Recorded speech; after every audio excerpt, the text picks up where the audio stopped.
Welcome to the Midpoint podcast. Today I'm here with Pastor Julie, and we're going to be talking about stuff, about consuming, and a little bit about food too, and how to hopefully, biblically, responsibly consume things. I don't know if that's the right way to say this, but that's what we're going to be talking about. We were talking about our journey with this, and we thought it'd be interesting and fun to share with everyone. So welcome, Julie. Thank you. Yeah. It's great to be here, you guys. But yeah, we were talking about how there's like a large spectrum when it comes to talking about this topic. Some people are, oh, God gave us dominion over the earth, so we can do whatever we want with it. And then there's the total flip side of feeling like riddled with guilt for everything we consume. So I think there's a healthy medium there. Yeah. For sure. But it's a balancing act to figure out where it is. Yeah. And I think we both are on our trying to figure out where the medium or in between or what end of, like, without feeling guilty, but still. Yeah. Like sometimes we need things, right? Yeah. And For me personally, I feel like clothes is an easy one to talk about. Yeah. And, I like clothes. I like fashion. And I don't think there's anything wrong with that. However, I am trying to be a lot more mindful and like ethical with the way that I buy my clothes. Because, we know now how our clothes are made and like sometimes the sad realities of that. Yeah. I don't know if you. Well, some of it. Yeah. I'll do the sad parts. Julie will do the happy parts of this. But yeah, like there are clothes that we buy sometimes, and someone in a sweatshop who doesn't get paid, not even like a living wage. They barely get paid at all to be able to live at all, even in poverty. Yeah. And the working conditions can be terrible, and like. You've probably seen some stuff about it. If you haven't, do some Googling, but your guilt might vary in this. And I think a healthy level of feeling like, oh, as a believer, when Jesus calls us to care for people and love people, if we know that the people of a clothing item that we're buying were treated terribly, it's maybe a good question to ask, like, oh, is this something that I should be buying? Yeah, because there is like the initial level of like greed of like how much do I actually need or how much do I know that's like an intense whatever, but there's that level, but then just of like, am I being not conceited, but am I like being proud by like having all these cool clothes? But then there's the layer under that of who made the clothes for me and are they being treated well? And I think both of those levels like can be challenging in a spiritual way. And would Jesus have like 8 million pairs of jeans and t-shirts and shoes and stuff? Probably not. Probably not. But also I'm not Jesus. I'm trying my best. But and like I've had too many clothes many times. I probably have too many clothes right now. Same. And I really am. I will say fairly, not highly, but fairly intentional about like buying things. I try to buy things that are made by companies that are intentional.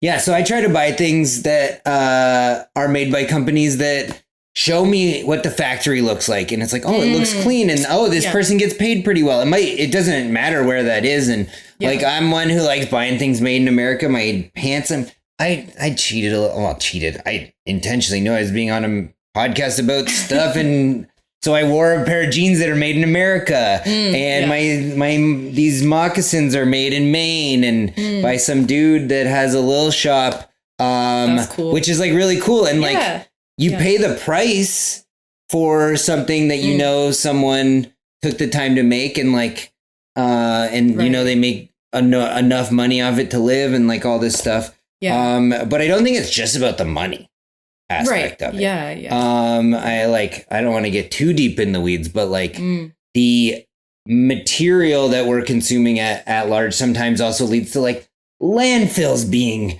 so it's like bad for the environment or for a creation that God tells us to steward over. And we have dominion over the earth, but he also says and take care of it. Yeah. Yeah. Which, like, knowing his character, he wouldn't be like, oh, yeah, abuse this thing I'm gifting you. It's more of like a loving, caring, like, let's steward it. Yeah. And I've, like, on my, like, clothing ethical journey, whatever, I'm taking a little bit of a different approach. But my shoes that I'm wearing today, which I love, instead of, I hope to get to the point where I'm also like let's not put me on a pedestal and, like, here. You know, but I did like these shoes I picked out like months ago, and I thought for like super long about what color I wanted to get and what style I wanted to get, and I saved up and made sure it was something that I would wear a ton and like really, really love. Yeah. And so I'm trying to take that approach I'm trying to broaden that to like everything I consume of, can I be also a good steward of my finances so that when I buy something, I know I'm going to use it and I know that they're going to last a long time. And all of those things as well. So, yeah. Did you get into the review weeds with your shoes?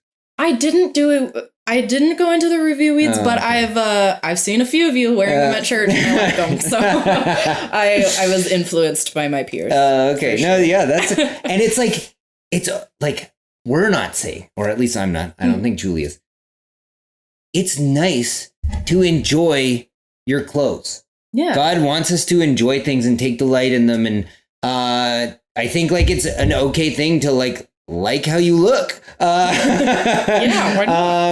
But I think it's really important what you said, like like being a good steward and being like, oh, okay, like I'm going to save up for these. I'm going to make sure like they're within my means and like they're in need and there's something I'm going to wear a bunch of times, because it's easy to be like, oh, this is cool, let me buy it on impulse, and then wear it 2 times and you're like, that wasn't really it. I've seen Julie wear these already like a couple dozen times. Yeah. Now I will say, I'm only human. I'm with you guys because not like 2 weeks after I bought these. Oh, your black shirt. Yeah. I like impulsively bought a shirt that I do like and I have been wearing, but I just didn't think it through as much. And there was like a moment in my brain where I would use the word convicted. I didn't feel like guilt, but I was convicted of like, okay, the way that I went about buying these shoes, I like the process I went through with that better than the way that I went about it with the shirt, and just kind of growing that awareness of,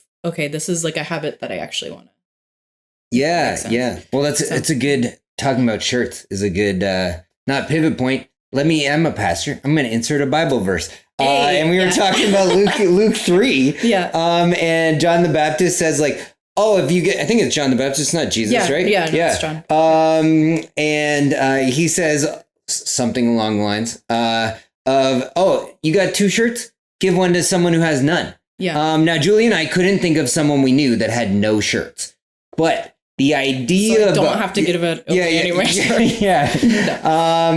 But we are often like, it's a good like ideology and framework to be in. It's like, oh, do I need like more of this same thing, or can I like do with what I have? And you know, like if you got a shirt with a bunch of holes in it, maybe it's time to retire it, or like it's a garage shirt or a mower. I have like 3 pairs of mowing shoes. I should probably get rid of one of those. Kiana does most of the mowing anyway. No, she does all this. I mowed twice this year. There you go. She's the mower anyway. But I don't know. I know I don't live into that very often because I have too much stuff already. But I want to be more one shirt minded. Meaning like when we have enough and we're like able to use that thing, then like it's okay that I wore the same jeans a number of days in a row, or it's okay that I rotate like these like 5 shirts and those are the only shirts that I wear. I got you all probably see me wear, if I wear a button up shirt, I have like 4 of them. So and I just wear the same 4. And I don't think eventually I don't find you think anything of it when you get a little more used to that. But the more that you like start looking around and be like, oh, I'm not dressing like on the trend or on this. And it gets really easy to get, I've been caught up in trends. I had a real big stint of like scanning GQ and making sure I was. That's so funny. No, kind of connects to something that me and Paul talked about last week about how, well, basically all, but I think a lot of any kind of mindset that isn't very Jesus centered, it really comes down to like an identity issue of like, is my identity getting caught up in anything other than what the scripture says about me? And it's so easy, and I'm sure I do it all the time, to find a lot of identity and like value in what we're wearing or how we're presenting ourselves. Yeah. And I don't think it's a bad thing to want to present ourselves a certain way.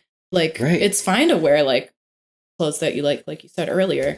But if my identity is then caught up in that, then I think it can spiral really quickly to an unhealthy place where it's now, it could be like, even from a financial perspective, infringing on me being a good steward of my finances, or even having the room in my finances to bless other people. Like maybe I don't need this cool pair of jeans, and maybe I could like take somebody out for a meal who is having a hard time making friends, or just something super practical that way. Yeah. You know?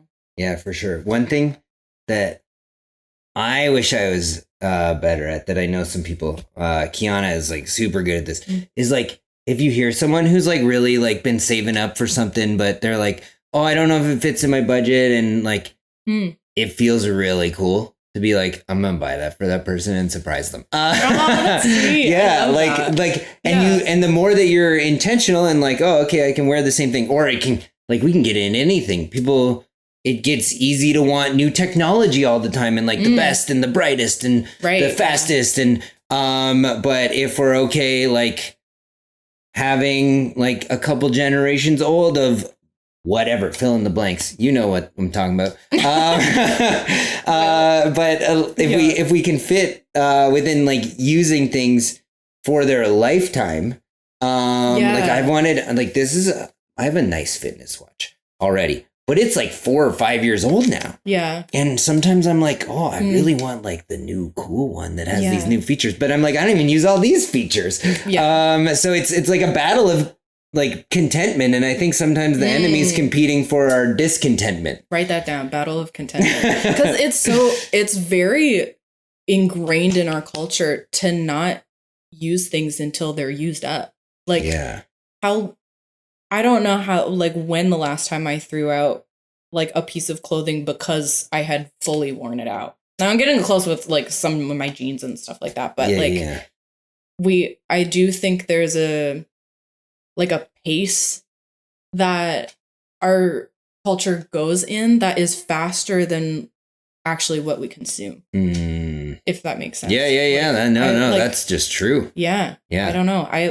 I try, phones is a great example of that cycle, actually. Yeah. Because I have, an iPhone that's not the newest, but it works perfectly well. And I'm like, okay, I just won't replace it until it dies, or I like smash it in the pavement or something. Right. Yeah. And I think that's like a good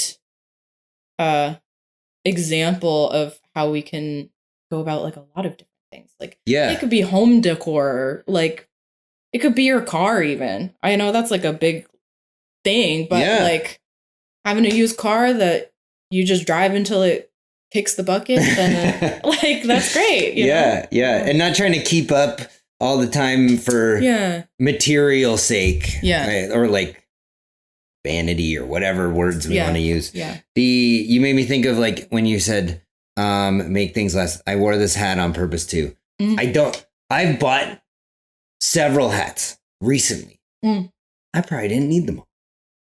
By probably, I mean I didn't need them all. But this hat was my dad's church softball team when I was a little kid. And I still wear it. And like, it's like people be like, oh, it's like, could be like vintage now or whatever. But like the reality is like, it's easy to be like, oh, this hat's old. Let me stop using it or throw it away or get rid of it. So I wore it on purpose as a reminder to myself also that this hat is sufficient. Grace is sufficient. Hat is sufficient. Yeah, there you go. The other thing we talked about was used things. So like thrifting and stuff. Yeah. I think it's like a nice rule of thumb for, again, like clothes is like an easy example. Yeah. But for having something new to you, even like I need a new shirt. Right. Not getting something that was just created and just produced, like something that's already in the market, and like the benefit that can have. You mentioned it briefly, but for no. For what? The world's environment. Oh, environment. I was like, I'm lost what I mentioned. Environment. Yeah. Like not always, again, like the overuse of materials and like manufacturing. Now, like, do thrift stores still put things in landfills? Yeah. Unfortunately, yes. But it is like a step in the right direction, I think. Yeah. But also, to everybody listening or watching, there's so much grace for this. And we are like soaked in a culture that is the opposite of what we're talking about. Yeah. And so if you've like never thrifted before, you don't have to like feel bad or like, you know, like it's all just a recognizing of like, oh, why do I do it this way? Right. Or like, why do I feel like this is like normal or, you know? Yeah. And I don't think we're going to totally get into it today, but food could be a whole nother topic with like ethics and content in a food and stewardship of our own bodies. I know I've eaten my fair share of Oreos and chips. But that fits in the consuming territory, and that is consumed and just disappears instantly. Yeah. But when it comes to being intentional, if you're someone starting on, we didn't talk about this ahead of time, but if you're someone starting on like, this is great, but I love shopping. What's one step that someone could do to be like a little more mindful or active, and to be a little more centered on the I'm happy with my one shirt, or like Jesus says, like, oh, give all your stuff away and come and follow me. Like that's a hard challenge. If I heard God say, give every single thing you own away right now, I'd be like, oh, maybe this wasn't God. So anyways, we're not talking about giving everything away. Yeah. But if you're someone who just wants to make a start, what's something you recommend? Well, I'm going to start with this, but this isn't what I'm recommending right away. But there's some people, there's like been a trend that I've seen of doing a no buy year, where for an entire year, you literally only buy essentials like groceries and gas and whatever, like bus tickets, whatever. But you could do that in like a micro scale. You could do like this one, like a week or a month or whatever, where you don't buy anything that's not essential. And a great motivator for that, if you need a motivator, count up how much money you save from doing that. And then maybe it will feel good. But then you could even do it a step further. Obviously, like pray about this or like journal or however you hear God's voice. But you could be like, this week, I'm not going to buy anything that's not essential. The money I save, I'm going to donate to this charity, or I'm going to like get this gift for a friend, or like something like that. Or you can like a sneaky thing, like I mentioned earlier, if you maybe want to say like, oh, whatever amount I save in trying to not buy something, you could be like, if I hear a friend mention something they've really been wanting, and maybe for them it's a want, or maybe it's like a need. And they're like, oh, I really could use a pair of this kind of shoe, or like this shirt for work. But I've been like maybe you've noticed they've been doing some active things otherwise. Maybe you could use some of that little save money to get it for them, or surprise them with it. I'm not saying you have to just surprise things, but we serve a lavish God who likes giving too. And so it's really fun to give. And now, what I will encourage you, watch out, because maybe your friend's listening to this too. So you gotta be a good getter if you're gonna be a good giver. There you go. So it's okay if someone wants to do something nice for you. That's a good thing too. And I always like in conversations like these, I tend to pull back a little bit because I never want to like make anybody feel bad or uncomfortable, but to challenge you. Sorry. You can challenge me too. Yeah. we're meant to be generous people, and we're meant to be selfless. And there is a level of sacrifice in following Jesus. Yes. And so if we're not sacrificing in kind of anywhere in our life, it's a good moment to pause and ask, like, hey, like, Jesus, what maybe like area of my life am I holding on to too tightly? Yeah. So I want to be nice to you guys because I love you all, but also challenge yourself. Yeah. And like what we see in scripture, like, don't worry about like what does it say? What you'll wear or what you'll eat, because today has enough worries of its own. Like classic scripture. But the idea of not worrying about some of that means like when we do choose a generous thing, and maybe it's a stretch. I'm not saying like go into like that. Don't recommend. But I'm saying like don't go out of your way so far that you're like, oh, I don't know if I'll eat next week because I bought these cool shoes for my friend. Like that's getting dangerous. But if you're like, oh, I'm gonna not buy a latte for 3 weeks because I want to do this little nice thing for my friend. Like that can be nice. And it's like a stretch and a sacrifice out of your regular routine. So starting with small things is often how we like build up habits and get into a place. I don't know. I think it's one of those things where, and like I get for me, running shoes and bicycle things, anything to do with bicycles are my like kryptonite for this. And I want to buy good things, but I don't need more in either of those spaces right now. And guess what? Black Friday or Christmas season sales or like all of those things. I hope this podcast comes out before that. If it doesn't, oh well. Like any kind of sale comes up, and then I get these emails, and then it's like, maybe I do need a 5th or 6th pair of running shoes. Maybe I do need another, and it gets really easy to get caught up in that mindset and being like, oh yeah, but I'm being a good steward. I'm just gonna like browse them. I'm just gonna browse them, and then eventually the browsing them turns into me buying free things. So a really nice other thing is to stay away from as much as you can, like online marketing. Unsubscribe from those. Unsubscribe. I'm going to do that right after this. That's your next step. Unsubscribe from the emails that are tempting you to buy things you don't need. Yeah. Cool. So any other, did you have any other scriptures to share or any other thoughts, Julie? I'll read, because you mentioned Luke. Luke 3, but I'll read that passage just because I think, good to hear God's word in here, Starting verse 10, it says, "What should we do then?" the crowd asked. John answered, "Anyone who has 2 shirts should share with the one who has none, and anyone who has food should do the same." Even tax collectors became baptized. "Teacher," they asked, "what should we do?" "Don't collect any more than you are required to," he told them. And then some soldiers asked him, "And what should we do?" He replied, "Don't extort money, and don't accuse people falsely. Be content with your pay." And I just like that passage for this conversation because John the Baptist is giving specific direction to the different types of people and their different financial situations and their different levels of power. So it's very cognizant of, like, what is this person's financial situation? How much control do they really have over their own finances? And it seems to me, at least, that the more,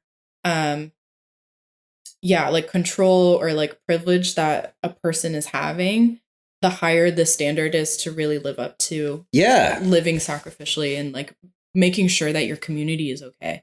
That's good. That's good. And we talked about, I think it was Matthew 6.